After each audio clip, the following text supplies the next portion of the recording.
ध्यान करिए, सब जगह भटक लिए,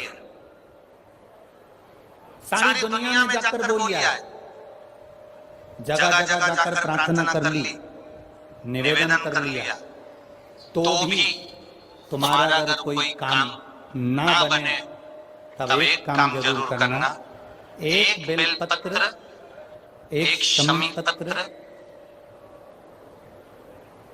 एक कनेर का फूल देवाधिदेव महादेव को प्रत्येक प्रदोष के दिन शिव जी को जल चढ़ाकर समर्पित करना प्रारंभ कर दो। 2 या 3 प्रदोष निकलेगी, मेरा देवाधिदेव महादेव तुम्हारी झोली खुशियों से भरेंगे निश्चित।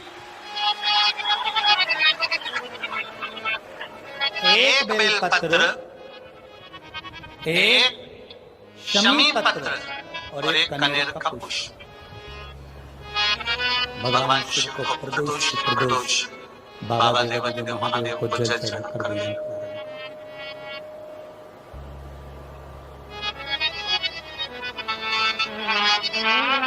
आप दीजिए, वो स्वीकार करेंगे।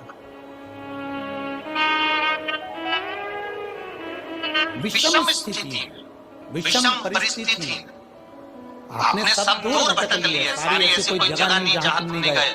पत्रिका भी दिखाई, वास्तु भी कराया, सारा दुनिया का काम कराया, उसके बाद भी सुख की अनुभूति नहीं। तब देवाधिदेव महादेव की शरणागति पकड़ो, अपने भजन के बल को बढ़ाओ।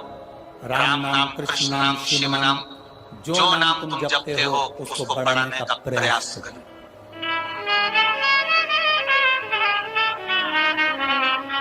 उस भजन के बल को बढ़ाने का प्रयास।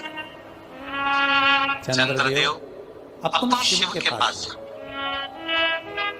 चंद्रदेव भगवान शंकर के धाम कैलाश पर पहुंच गए, जहां पर भगवान शिव तो तप साधना में लीन थे। चंद्रदेव को मेरे भोलेनाथ जी ने देखा भी नहीं, क्योंकि वो अपनी तप साधना में लगे थे, भजन में लगे थे, अपनी तप साधना में लीन थे, ध्यान नहीं दिया। अब एक बात ध्यान रखेंगे, शिव जी का पशुपति व्रत करा, सोमवार का व्रत करा, प्रदोष का व्रत करा, सावन के सोमवार करे, उसके बाद भी भोलेनाथ जी नहीं सुने तो ये मत सोचना कि मैं भोलेनाथ जी का पशुपति व्रत नहीं करूंगी, अब मैं सावन के व्रत नहीं करूंगी, अब मैं भगवान की पूजन नहीं करूंगी, अब मैं शंकर जी के मंदिर में जाकर 1 लोटा जल नहीं चढ़ाऊंगी। ये कभी मत सोच, बल्कि ये सोचना कि मैंने जो आराधना करी, मैंने जो पूजन करी, मैंने जो व्रत करा, मैंने जो तप साधना करी, हो सकता है उसमें कोई कमी रह गई हो, इसलिए दूसरी बार करूंगी, तब मेरा महादेव मेरी मनोरथ पूर्ण जरूर करेगा।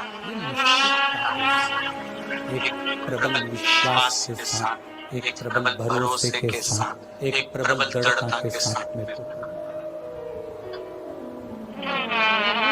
चंद्रदेव को देवाधिदेव महादेव ने नहीं देखा।